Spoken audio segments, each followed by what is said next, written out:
for the first 12 weeks, they basically went, right, you're ours for 12 weeks, you don't go home. And the amount of young kids, it's just a proper kick up the arse, because you think, 1 minute you're a kid living at home, your mum and dad are doing everything for you. Next thing, you're getting hammered, you're making your bed, you're getting thrashed around the block, you're getting shouted at, you're cleaning everything. It's just a massive systematic change to life, and it's just crazy. You see how people changing now. Even like, it's something you take through to later life. Even when I crossed to the fire service, which we'll talk about later, I found it.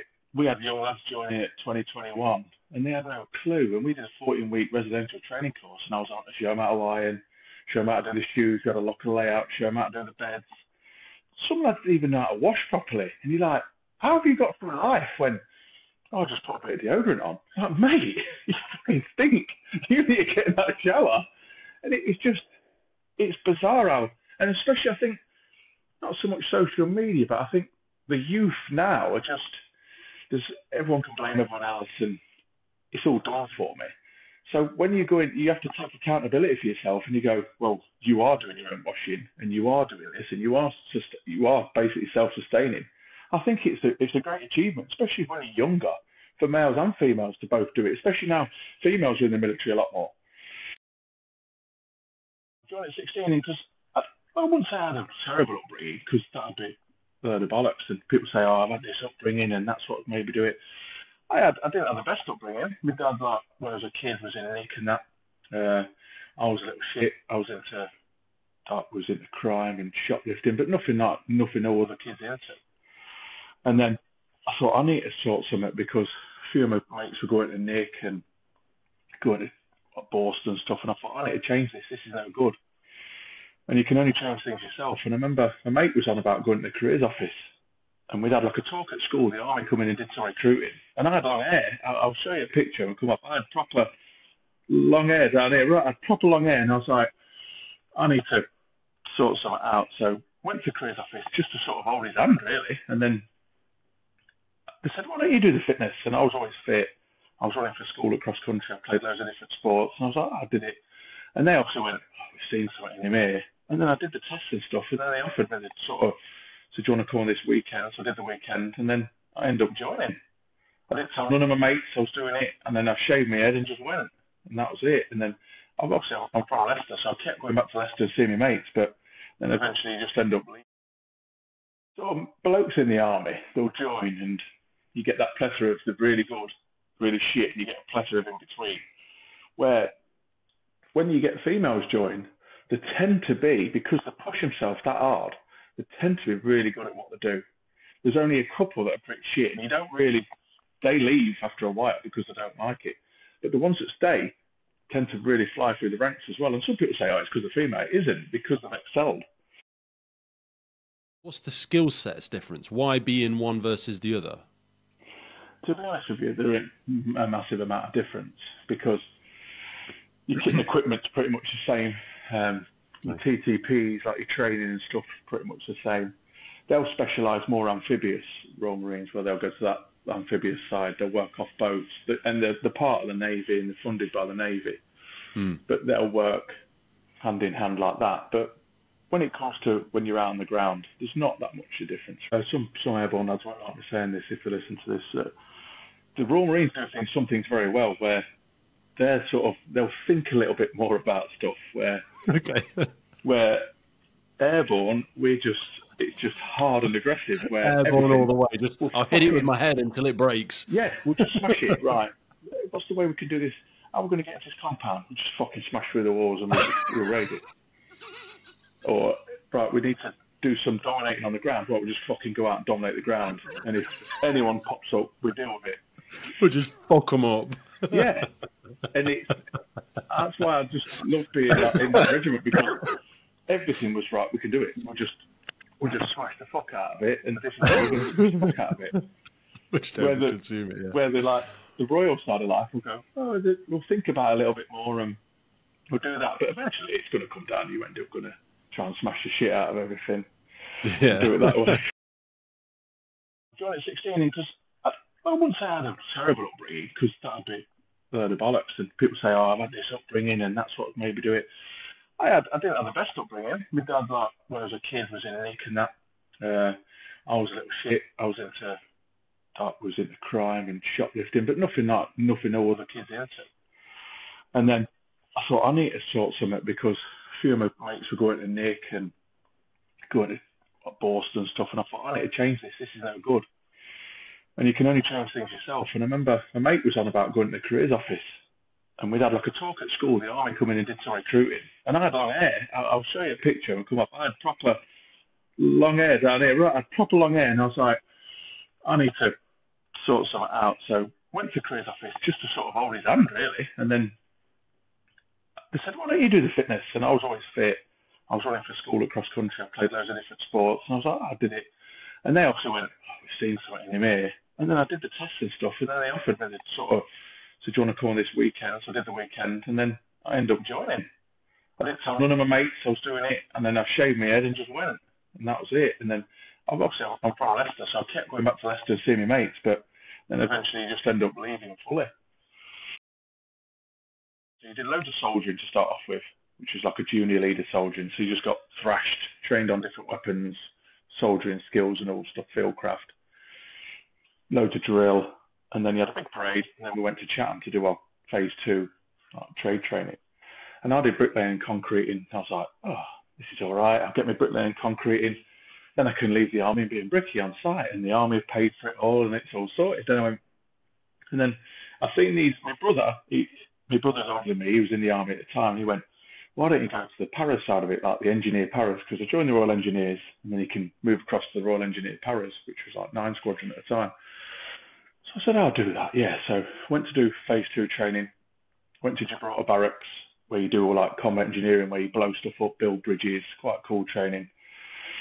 Oh, I like that. And then I'll go and do the paras side of it. So then in 1995, I went across to Aldershot, did pre-parachute like we call it pre-para, which is pre-parachute selection. And then you go to P Company, we're up in Catterick, and you do the parachute selection course. You get hammered on that, then you do a jumps course. And then I was at 9 Squadron then, so I'd been in, 2 or 3 years, got a maroon berry on, set of wings on my arm. I was like, oh, I'll do this for another couple of years, this is all right. So in 96, I went to Canada for about 3 or 4 months. In 97, I went to Kenya for 4 months. Came back from Kenya, went to Cyprus for 6 months. It was brilliant. So I was a young kid. You're just getting bounced about, doing all this stuff. And then I came back from that, did a bit more trade training. And then I started boxing. Once I got into boxing, I didn't wear a uniform for about 3 years. I just boxed for the army. I was the army boxing champion. I was combined service boxing champion. You won't believe it with my looks, would you? When it comes to interrogation, the old techniques they're a bit old-fashioned, really. They're a bit rudimental, a bit like agricultural, and what we've found as you develop the techniques, it's not just because on the show, harshness, aggressiveness. I'm not on there to play a good person and to portray me as a right bastard, which I totally understand. And I'll talk about later. I still get people in the street think I'm some sort of psychopath, and they'll go, oh, that's you off the TV, and I'm like, yeah. They go, oh, it's bizarre. Interrogation, it had to develop because we used to work on like the premise of you don't speak, you give 6 bits of information, or it used to be like big 4, big 6. You could give number, rank, name, blood group, religion, date of birth. That was it, in conventional war fighting. But what you found out, that gets you fucking tortured, that gets you killed. Because you've got to do this slow release of information where you've got to build that rapport, you've got to try and stay alive, you've got to drip feed information. If there is a cover story like I see on the show, drip your cover story as long as you can, because the longer you can stay alive and be interesting, people are coming to get you out, aren't they? Fundamentally. So that's what's going to happen. The longer you can stay alive, people are actively trying to get you out quickly. People do it to like dead people as well. Like, oh, Grandad, you've been gone 10 years. Is Grandad on fucking social media? Is he fucking logging in from the other side? Is he? I'd be impressed if he liked it. I'd be impressed if he popped up Grandad likes this. You know what I mean? He just commented. He's commented. Grandad reposted this. He just commented and he put it on his story. Gently. Yeah. Anyway. Because Greece, because we all know about Greece, we've all been through Greece, but you get these people that are a bit like Greece whores, they just post stuff on there, and like, deal with grief in your own way. You don't have to publicise grief. Yeah. To It's get like likes. depression porn. It's weird. I find that's fucking weird, where you'll put grief on there, but you'll get likes on it. This is a fucking post about someone's dead granddad. Why are you liking it? That's weird. Dilksy likes this. Dilksy likes this. I'm feeling really shit today. I think I'm going to throw myself off the Old Bridge. Dilksy just liked that post. I might as well fucking push him off. Fucking hell. He was talking about back in the day where you go to, say, a horrific triple fatality that we're talking about. And the fire service basically just went, get back to the station, have a brew, put it to the back of your mind, because that's always the best thing to do with anything like that, put it to the back of your mind, and then just go. The thing is, it's like, and this is what he said, the fire service said to him, one of the station managers, are probably well retired now, he said, if your pet rabbit died at home, I could understand if you was upset, because it's your pet rabbit. If you see a rabbit squashed at the side of the road, you don't get upset because you don't know that rabbit.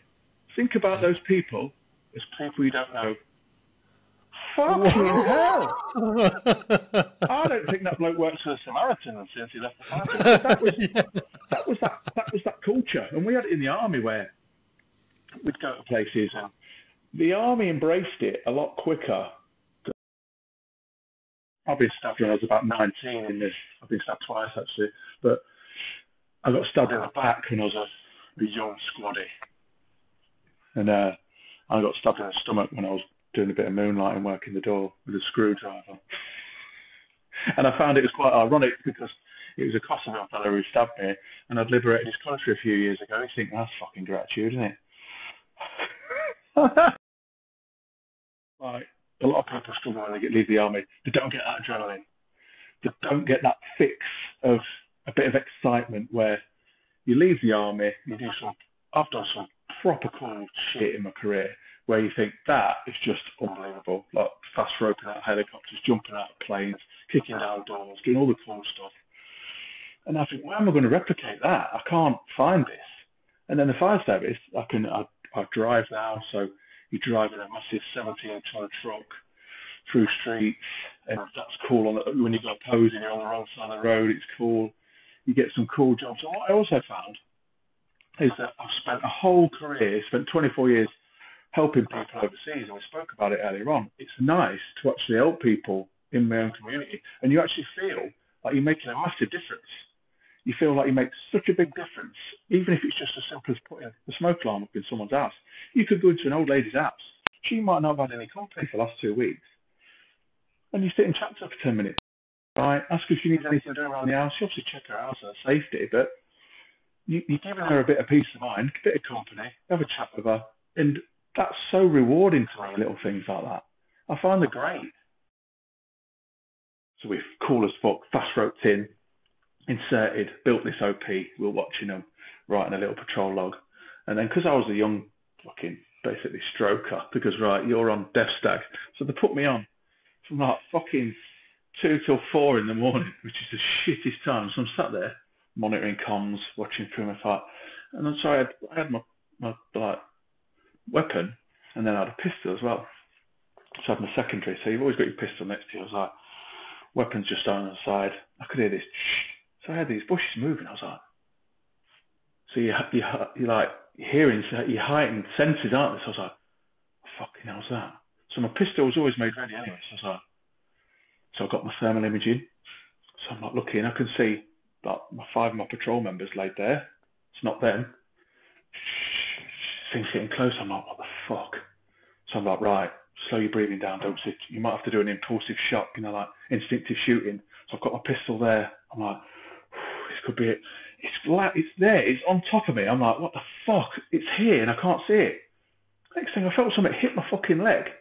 I've looked down and there's a fucking massive tortoise, right? I nearly shot a tortoise, right? Imagine that. It ricocheted off and probably shot me or one of the lads. It was fucking massive, right? Even if just one of my stories or something I can give back to someone to push them in the right direction, just to G them up or give them a little bit. One lad It was a fucking horrible story, but he'd been in care all his life. And he'd self-harmed massively. He was massively into self-harming. And he said, look, when can I join the military? I said, right, I'll do some digging for you. And we end up chatting.